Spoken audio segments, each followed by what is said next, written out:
The sun was sinking behind the hills of Santa Barbara, casting soft gold across the quiet room where Kevin Costner sat alone. At 77, he still carried that unmistakable presence, the steady gaze, the quiet authority, the calm strength that had defined his career for more than 4 decades. But tonight, there was something different in his eyes, a heaviness, a memory, a truth he had avoided speaking for most of his life. On the table beside him lay a collection of photographs, a young Kevin on the set of Dances with Wolves, laughing with cast members, a much older one standing under the vast Utah sky during the filming of Horizon, on another with his children, each face frozen in a moment that felt both distant and painfully close. He reached for one photo, fingers trembling ever so slightly. The silence around him felt almost sacred, like the world itself was waiting. A close friend, who had visited to check on him, sensed something unusual in the air. Kevin motioned for them to sit.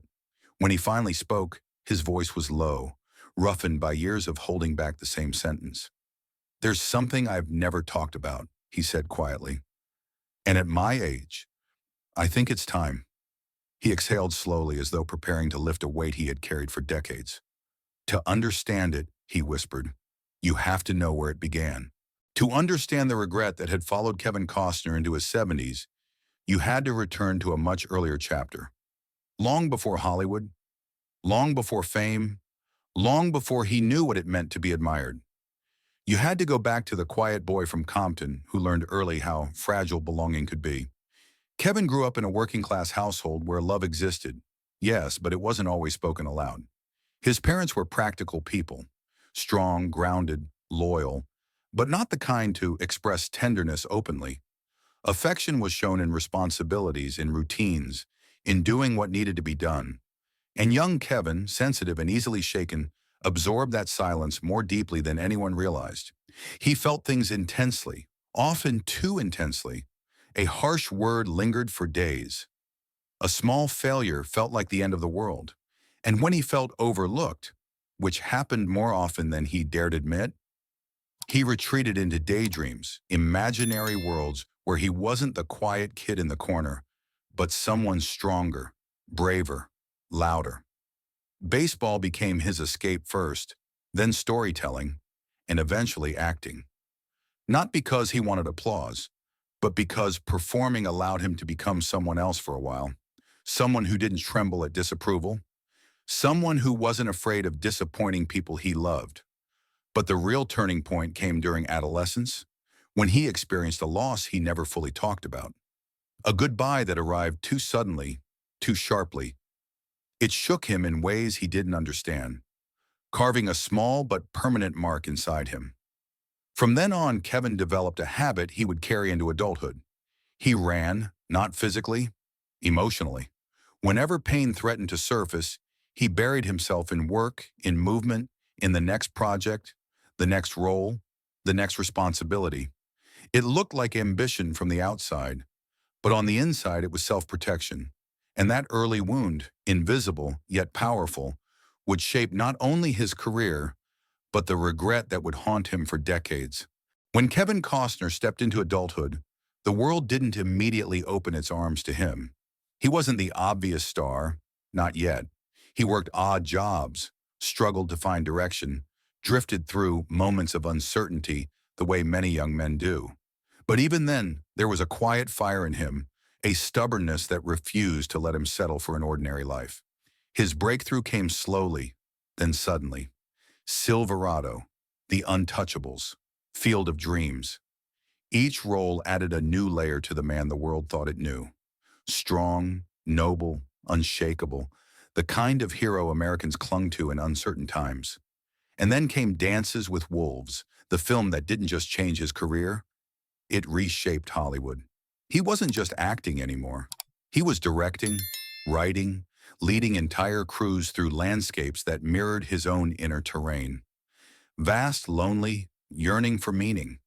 The awards, the applause, the global admiration, it all came, and it came fiercely.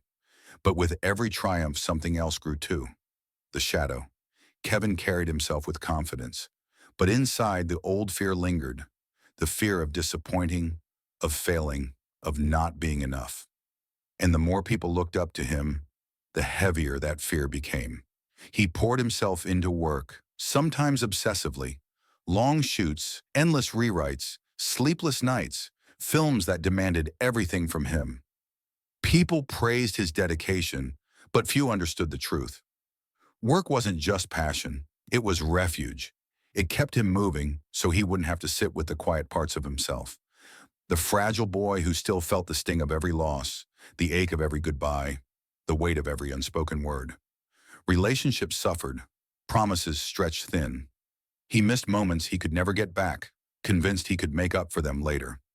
But later doesn't wait forever.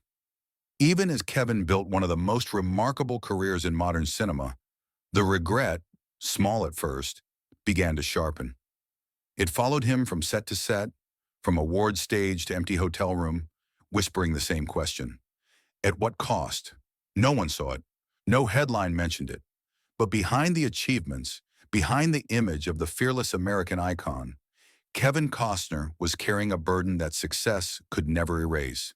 And over time, that burden became the regret that would haunt him for decades. As the years passed, Kevin Costner continued to build a legacy that few actors could match. Award-winning roles, ambitious projects, the kind of career most only dream about. On the outside, everything looked solid, steady, triumphant. But those closest to him noticed the subtle shift long before the public did. The long shoots began to wear on him. The sets that once felt like home now felt heavier, quieter. He moved with the same discipline, the same focus. But there were moments, fleeting but unmistakable, when exhaustion pulled at the edges of his expression. It wasn't just physical fatigue. It was something deeper, the kind of tiredness that settles in the soul when years of unspoken emotion begin to press outward. Kevin had always been a man of motion, moving from film to film, project to project, always one step ahead of the thoughts he didn't want to face. But eventually, even motion catches up with you. At night, when the world outside his ranch quieted, he often found himself sitting alone, staring out at the dark California fields. The silence that once brought him comfort now felt like a reminder of the time that had passed, of the distance he had created, of the people he had loved but not always been present for. His children were grown. Some relationships had fractured. Others had faded gently, not in anger, but in neglect. The kind that happens when someone is always chasing the next horizon. He kept working, of course. That was his way. But even on set, there were days when he drifted, when his gaze lingered too long on something no one else could see. Colleagues noticed the pauses. Friends noticed the long, quiet phone calls. And in those fragile spaces, Kevin himself began to understand something he had avoided for decades. You can outrun fear, you can outrun doubt, but you cannot outrun regret. It grows in the dark, in the silent hours, in the places where your accomplishments cannot reach. And as Kevin entered his mid-70s, that regret, the same one that had followed him from childhood, finally began to sharpen into something undeniable. A truth he had kept buried, a truth he could no longer escape. It happened on a quiet evening, the kind of evening Kevin Costner never used to slow down long enough to experience. The sky outside his home had darkened to a soft blue, and the lamp beside his chair cast a warm circle of light across the room. A close friend sat across from him, someone who had known him long before the fame, long before Hollywood decided he was a symbol of strength.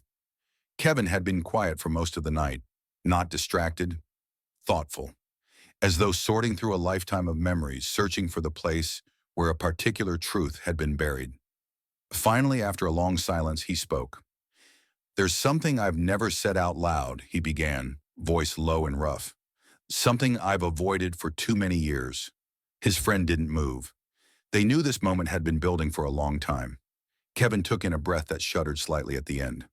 "I spent my whole life working," he said, "chasing something, maybe success, maybe purpose, maybe just a reason to stay busy." He looked down at his hands, the same hands that had held cameras, written scripts, built characters the world adored. "And because of that, I miss things, important things." His voice broke, just slightly but enough to reveal the truth underneath. "I wasn't always there," he whispered, "not the way I should have been, not for the people who mattered." No dramatic tears, just a quiet collapse of years of unspoken guilt. I told myself I'd make up for it later, after the next film, after the next project, after the next award. He shook his head slowly. But later doesn't wait for you. Not forever. His friend leaned closer, but didn't interrupt. Kevin continued, the words trembling out of him now. There were moments with my children I should have been present for, conversations I should have had, time I should have given, and I can't get any of it back. A long silence filled the room, the kind of silence that feels like a confession in itself. That's my regret, he said softly, that I chased dreams so fiercely, that I forgot to stay. His eyes lifted then, filled with a vulnerability few had ever witnessed. I just hope they know I love them, even when I wasn't there, even when I didn't say it, even when I was too wrapped up in everything else. He exhaled, the breath long and unsteady. I hope they can forgive me. In that moment, Kevin Costner, the icon, the hero, the unshakable figure America adored, finally allowed himself to be human, and the weight he had carried for decades began, at last, to lift. After that night, something shifted in Kevin Costner. It wasn't dramatic, no sudden transformation, no grand gesture. It was quieter than that, deeper than that. A different kind of stillness settled into him, as though speaking the regret he had carried for decades finally loosened a knot he didn't know how to untie. His career continued to shine. The world still celebrated him as a living legend, the storyteller of open skies and restless hearts, the man who carved the American West into memory. But those who knew him best noticed the real change. His voice softened, his gaze lingered a little longer. He became slower to rush, quicker to listen, and perhaps most importantly, he began to reclaim moments he once let slip away. People often believe legacy is made of awards, films, achievements carved into cultural history. But for Kevin, his final years revealed a different truth. Legacy is also made in the spaces between, in the apologies offered, the time given, the presence restored. The regret he confessed did not erase the life he had lived, but it illuminated it. It reminded him and us that even the strongest figures can carry wounds that never healed, and that it is never too late to name them. His story lingers because it holds up a mirror to something universal and painfully human. How many moments do we lose by running from the people who need us most? And what would change if we stopped waiting for later and chose to stay now, fully, honestly, completely?